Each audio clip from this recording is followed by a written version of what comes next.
De segunda a sexta-feira, ao meio-dia, eu tô aqui junto com você. Os vídeos ficam todos salvos na playlist A Bíblia no Meu Dia a Dia, que eu vou deixar fixa no final desse vídeo para você. Ana, eu quero começar do início. No final desse vídeo eu vou deixar fixo para você o link da playlist A Bíblia no Meu Dia a Dia e os episódios também. Você vai conseguir tudo catalogado direitinho, numerado, com o nome direitinho, para você não se perder e também fazer parte do nosso grande grupo de estudo bíblico. Ah, Ana, mas eu cheguei aqui agora de paraquedas. Posso fazer? Cair de paraquedas? Posso fazer?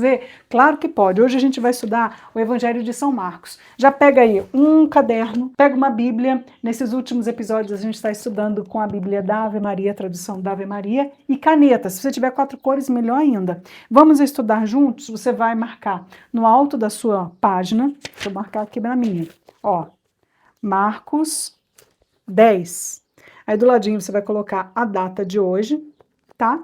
E vamos clamar juntos que o Espírito Santo nos ilumine. Em nome do Pai, do Filho e do Espírito Santo. Amém. Vinde, Espírito Santo, enchei os corações dos vossos fiéis e acendei neles o fogo do vosso amor. Enviai o vosso Espírito e tudo será criado e renovareis a face da terra. Oremos.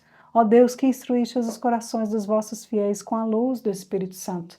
Fazei que apreciemos retamente todas as coisas segundo o mesmo Espírito e gozemos sempre da sua consolação por Cristo, Senhor nosso. Amém. Em nome do Pai, do Filho e do Espírito Santo. Amém. Pega aí a sua Bíblia, Marcos 10. A gente vai lendo e marcando juntos, tá? Saindo dali, ele foi para a região da Judéia, além do Jordão. As multidões voltaram a segui-lo pelo caminho e, de novo, ele pôs-se a ensiná-las como era seu costume. Chegaram os fariseus e perguntaram-lhe para pôr à prova se era permitido ao homem repudiar sua mulher. Ele respondeu-lhes: Que vos ordenou Moisés? Eles responderam: Moisés permitiu escrever carta de divórcio e despedir a mulher. Continuou Jesus. Eu vou marcar aqui essa resposta de Jesus já de vermelho, tá? Foi devido à dureza do vosso coração que ele vos deu essa lei. Mas no princípio da criação, Deus os fez homem e mulher.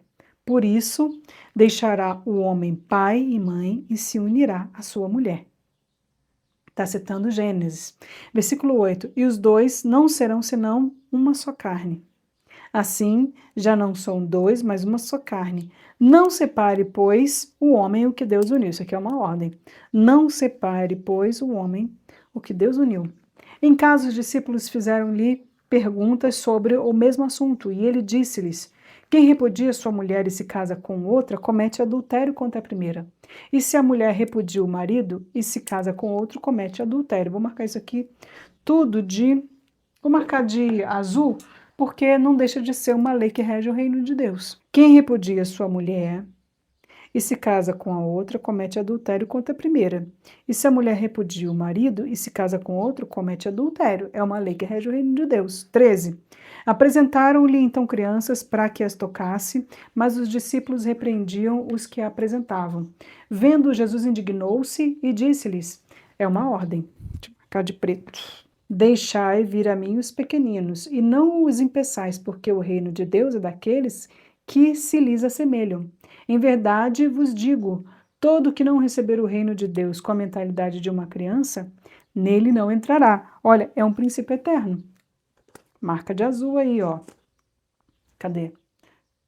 Todo o que não receber o reino de Deus com a mentalidade de uma criança, nele não entrará. Falando do reino de Deus, ele está falando do seu próprio anúncio. Era o próprio reino de Deus chegando até todos os corações que o ouviam.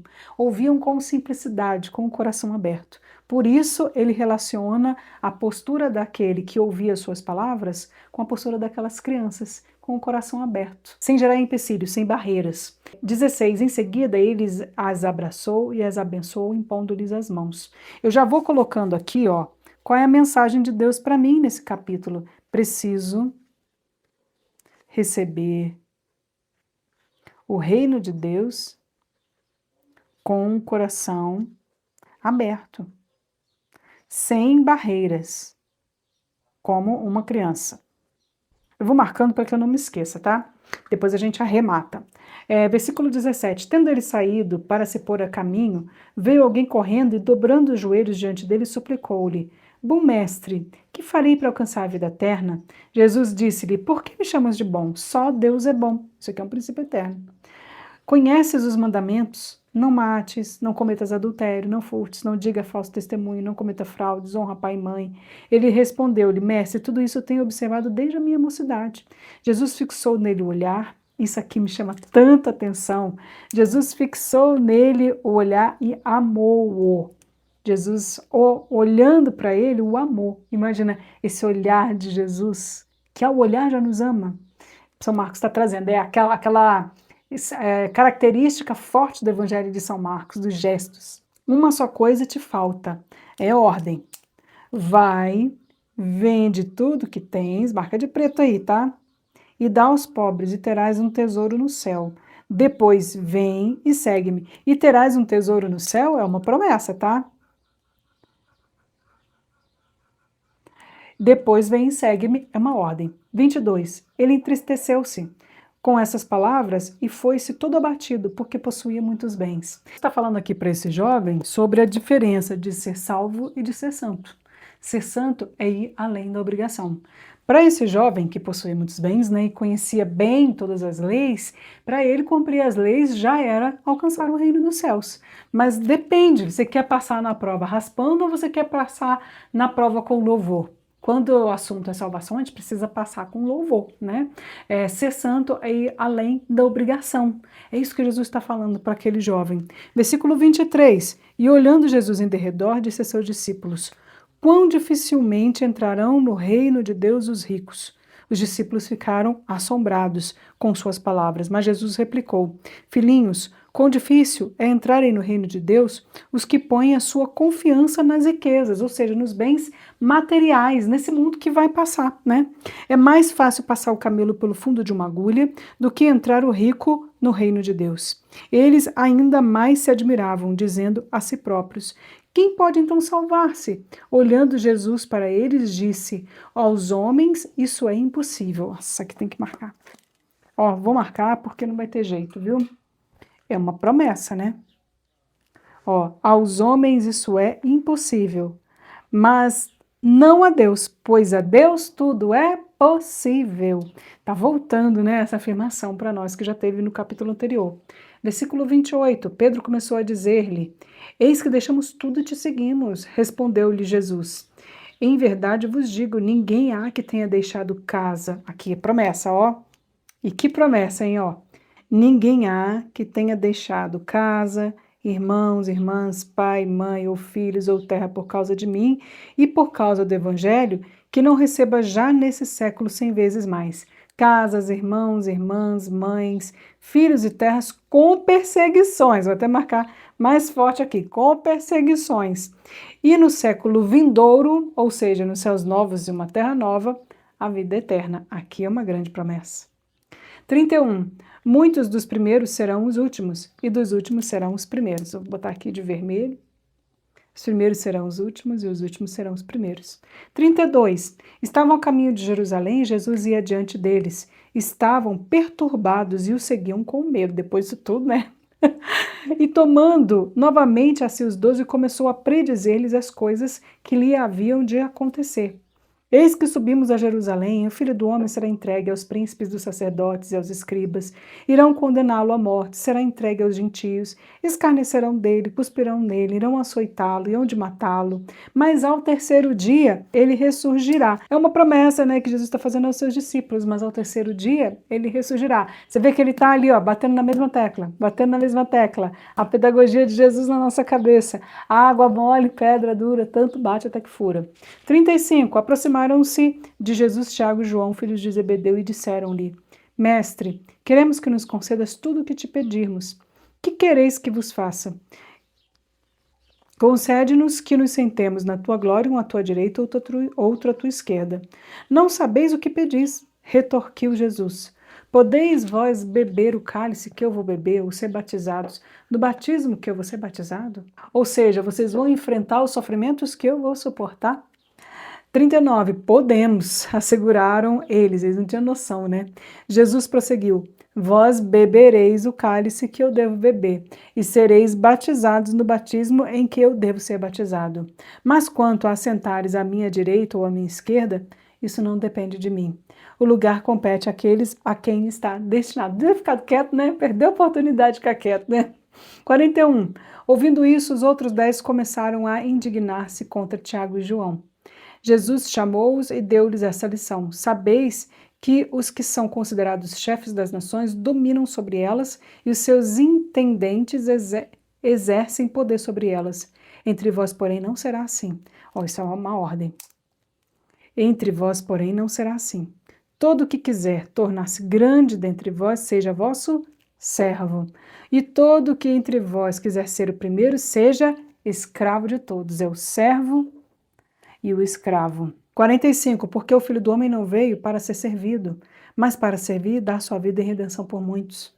Chegaram a Jericó. Ao sair dali, Jesus, seus discípulos e numerosa multidão estava sentado à beira do caminho, mendigando Bartimeu, que era cego, filho de Timeu. Sabendo que era Jesus de Nazaré, começou a gritar: Jesus, filho de Davi, tem compaixão de mim. Muitos o repreendiam para que se calasse, mas ele gritava ainda mais alto: Filho de Davi, tem compaixão de mim. Jesus parou e disse: chamai-o. Ordem, hein? Chamaram o cego, dizendo: coragem, levanta-te, ele te chama. Lançando fora a capa, o cego ergueu-se de um salto e foi ter com ele. Jesus, tomando a palavra, perguntou-lhe: que queres que eu te faça? Rabone, respondeu o cego, que eu veja. Veja que é uma coisa tão, né? Como é que você vai perguntar para um cego: o que você quer que eu te faça? Voltar a ver, né? Mas ele queria ouvir da boca do cego. E Jesus disse-lhe: vai, a tua fé te salvou. No mesmo instante, ele recuperou a vista e foi seguindo Jesus pelo caminho. No momento em que ele chama Jesus Rabone, ele reconhece em Jesus o seu senhorio, mestre. Nesse momento, ele abre o coração. Quando nós reconhecemos o senhorio de Cristo em nossas vidas, nós abrimos o coração para que a sua obra aconteça em nós. Essa é a mensagem de Deus para nós. Quando, vou anotar aqui, reconhecemos o senhorio de Cristo em nossas vidas, nós abrimos o coração para que o reino de Deus aconteça em nós. Veja que essa é a linha condutora de todo o capítulo. Nós abrimos o coração, reconhecemos o senhorio de Cristo. E o senhorio de Cristo tem duas características muito claras nesse evangelho. Jesus é servo e escravo. Servo e escravo. Forte, né? É uma grande característica que São Marcos traz, característica de Jesus que São Marcos traz. Durante todo o Evangelho de São Marcos, você vai ver essas duas características. Jesus é servo, Jesus se faz escravo. Se faz servo, se faz escravo, mesmo sendo rei. Como colocar em prática isso na minha vida? Reconhecer o senhorio de Cristo. De Cristo diante dos meus impossíveis. Qual é o seu impossível? Diante dele, levanta a tua fé. Monsenhor Jonas que dizia, diante do impossível, levanta a tua fé. Então, diante do impossível, aquele cego, aquele menino, né, buscando a salvação, nós precisamos reconhecer o senhorio de Cristo e levantar a nossa fé. Ele tudo pode, ele é Senhor, Jesus é Senhor. E também adotar a postura do reino. Qual é a postura do reino? Ser servo e escravo. Se colocar a serviço do outro.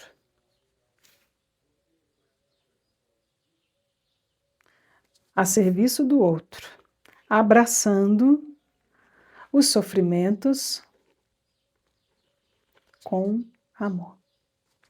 É difícil, né? Tá aqui, ó. Vamos colocar em prática isso na nossa vida. É dia após dia, é a Bíblia no meu dia a dia. A gente vai estudando juntos a palavra de Deus e abraçando o reino dos céus dentro do nosso coração. No próximo episódio, a gente volta a estudar a palavra de Deus, aí nós vamos estar no Evangelho de São Marcos, no capítulo 11. Está sendo maravilhoso esse evangelho, né? Cada evangelho, Deus vai alargando o nosso coração cada vez mais. Estou deixando o link do livro A Bíblia no Meu Dia a Dia para você aqui embaixo na descrição, tá bom? Também tem o link de um aplicativo desenvolvido por um amigo meu. Esses dias ele me procurou falando, eu tenho um aplicativo que eu desenvolvi para estudo bíblico para Android. Então também estou deixando esse aplicativo aqui embaixo para quem tem celular Android vai te ajudar também. Se bem que o que eu gosto mesmo é de pegar a Bíblia, é de escrever, sabe? Para mim faz muita diferença. Mas tá aqui também o aplicativo, o link do aplicativo é gratuito para estudo bíblico para quem tem celular Android. No mais, gratidão pela sua presença. Estou deixando aqui do lado o link também da playlist A Bíblia no Meu Dia a Dia desde o início, para quem quer começar desde o primeiro episódio, e aqui do próximo episódio, para você que quer seguir em frente. Gratidão pela sua companhia. Até o próximo vídeo. Que Deus te abençoe. Tchau, tchau.